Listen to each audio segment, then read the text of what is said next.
This has been in the making for months. I think it really hit me when I was on Alex Clark's Spillover podcast. Mm-hmm. We sat there and really she asked the question that so many people have been emailing me about. How can I find someone that is similar to you, who's got your knowledge, who is aware of the harms and wants to prevent people going down the path of identifying with these DSM diagnoses and getting pushed into psychiatric drugs, as well as a lot of the other topics that we talk about. And she asked me that question on the podcast. Mm-hmm. That was actually a great podcast. That was your, at the time, 2.5 years of conversations and what we discussed in this room really coming together in this great moment where I thought you were at your best. Thank you. And that followed up with probably your New Year's resolution, which I saw you push out. So I understand there's a connection here. Yeah.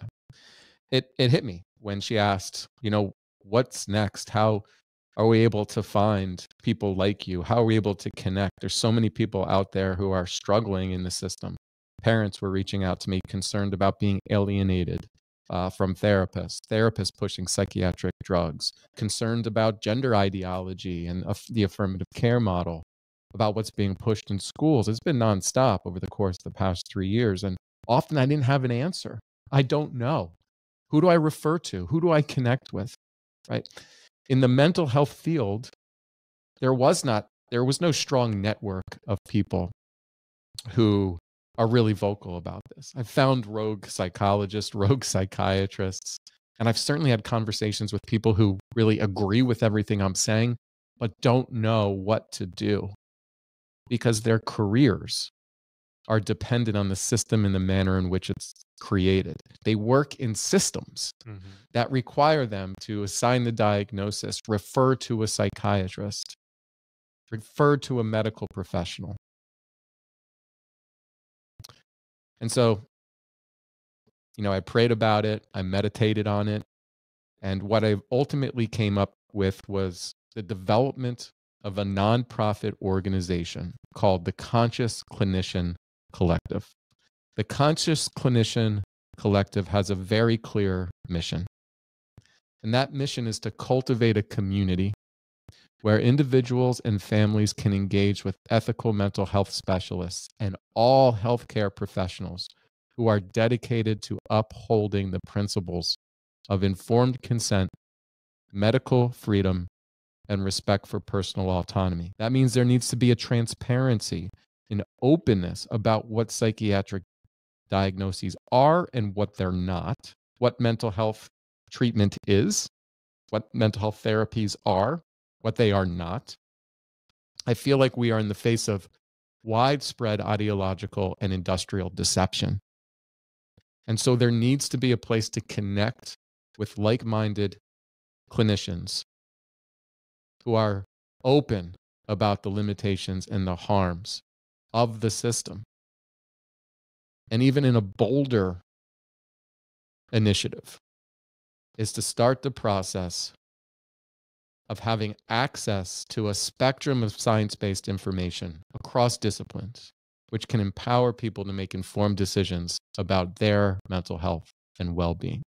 So many people just don't know.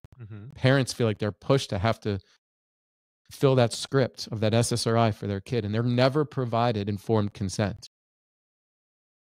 So how do we get access to this information? We have to have trustworthy sources and trustworthy people. You can't Google. You can't Google this information. It's very difficult to find.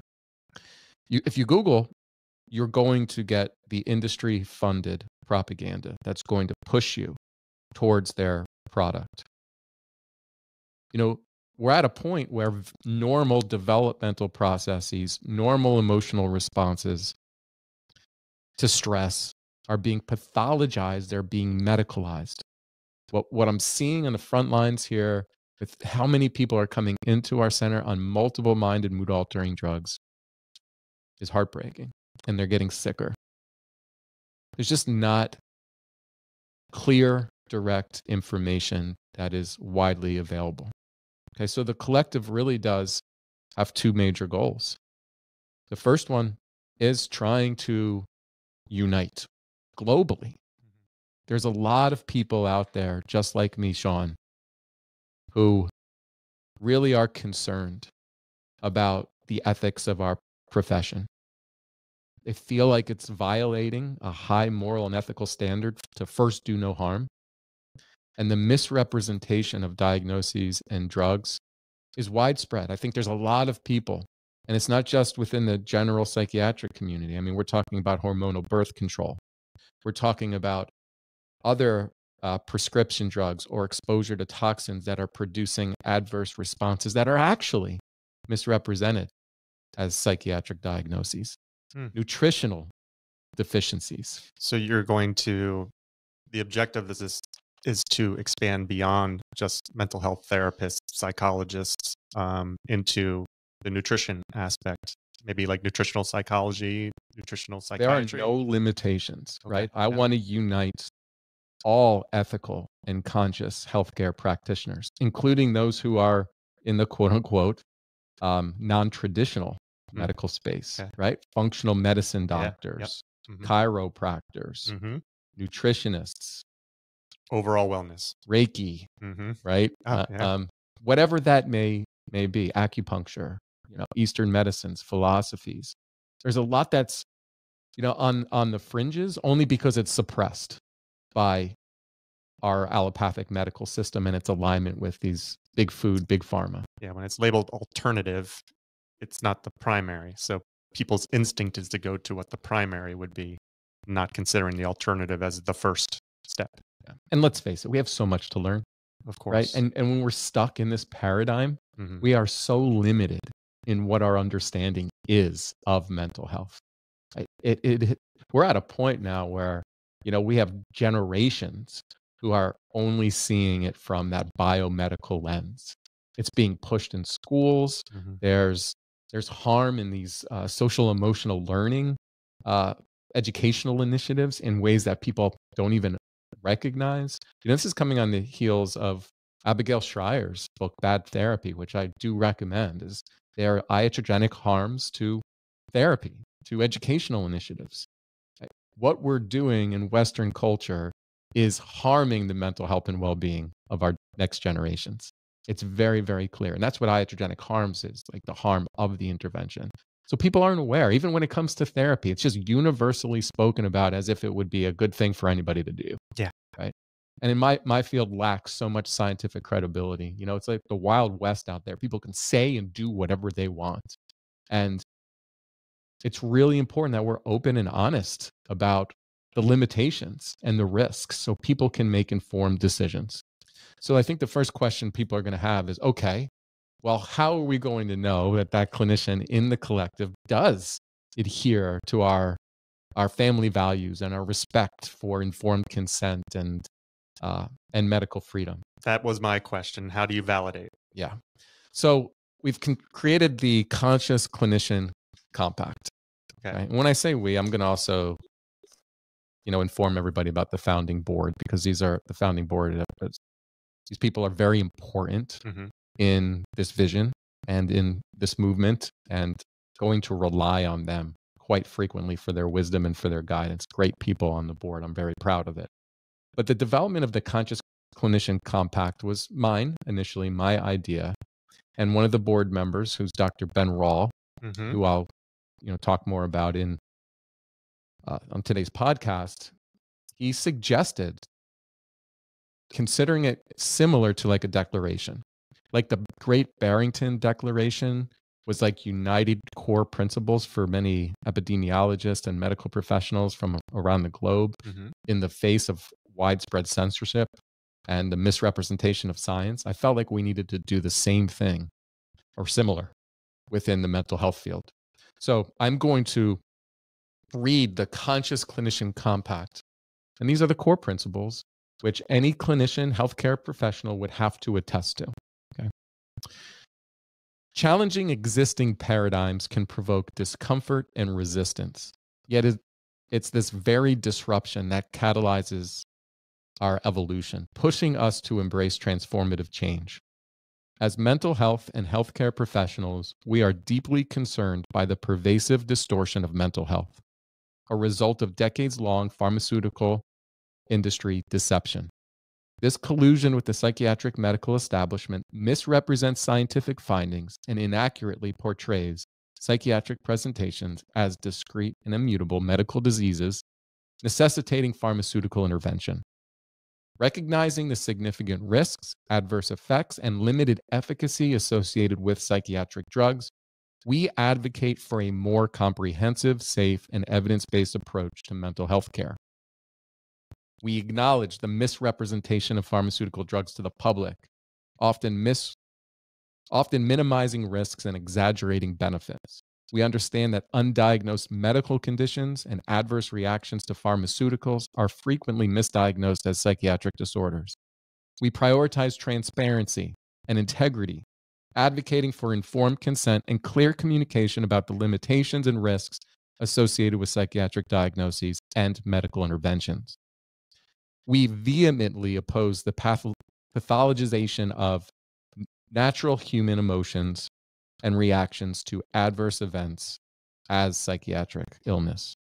Furthermore, we reject oversimplifying emotional states as purely biomedical constructs. We acknowledge the harm caused when emotions are inaccurately portrayed as symptoms of underlying brain chemical imbalances. We denounce the categorical and reductionist approach of diagnostic frameworks like the Diagnostic and Statistical Manual of Mental Disorders, the DSM, and similar systems, which seek to arbitrarily medicalize and categorize a range of emotional reactions to stress as discrete medical disorders. We commit to critically examining and challenging dominant paradigms, advocating for alternative perspectives that honor the complexity and diversity of human experiences, and prioritizing ethical and patient-centered care above commercial interests. We believe in respecting individuals' and families' autonomy to choose options that best serve their health and well-being. This commitment is guided by informed consent, respect for personal freedom, and the pursuit of comprehensive care. We support the exploration and integration of non-pharmacological interventions, including psychotherapy, lifestyle modifications, nutritional therapies, and complementary therapies, alongside judicious use of pharmaceuticals with full disclosure of potential harms and benefits. We acknowledge that while psychotherapy can offer valuable benefits, it also carries inherent risks, especially when conducted unethically or influenced by ideological and theoretical biases. We are committed to transparency in our practice, openly discussing established therapies for specific conditions and articulating their potential benefits, limitations, and risks. We acknowledge the powerful influence of exposure to popular culture and societal narratives on shaping perceptions and behaviors regarding mental health. Recognizing the potential for social contagion and misinformation, we are dedicated to critically assessing societal influences. We are fully committed to protecting the rights of minors by understanding developmental limitations and providing developmentally appropriate care.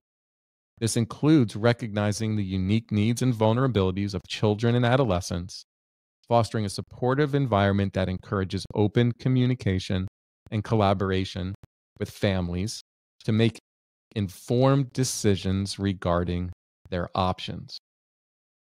Therefore, we adamantly oppose gender medical transition for minors, acknowledging the potential harm it poses and recognizing the incapacity of young people to make decisions about such procedures given their permanent repercussions. Adolescence represents a pivotal developmental stage characterized by the fluidity and evolution of identity. When engaging with minors, we recognize the crucial role of the family and vow to avoid any actions that could lead to a sense of alienation between children and their families.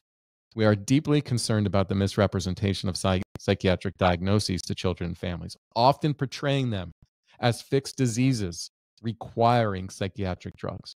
We prioritize safeguarding the welfare of children by advocating for their protection from undue medical interventions without proper evaluation and oversight. In doing so, we uphold the rights of parents to make informed decisions on behalf of their children, ensuring that their best interests are consistently prioritized and their well-being preserved. Finally, we recognize that science is an evolving process in the search for truth. Therefore, we pledge to accurately communicate research findings, prioritizing the protection of the public from the misrepresentation of scientific data. That is the Conscious Clinician Compact. Everyone would have to attest to that and to uphold those principles.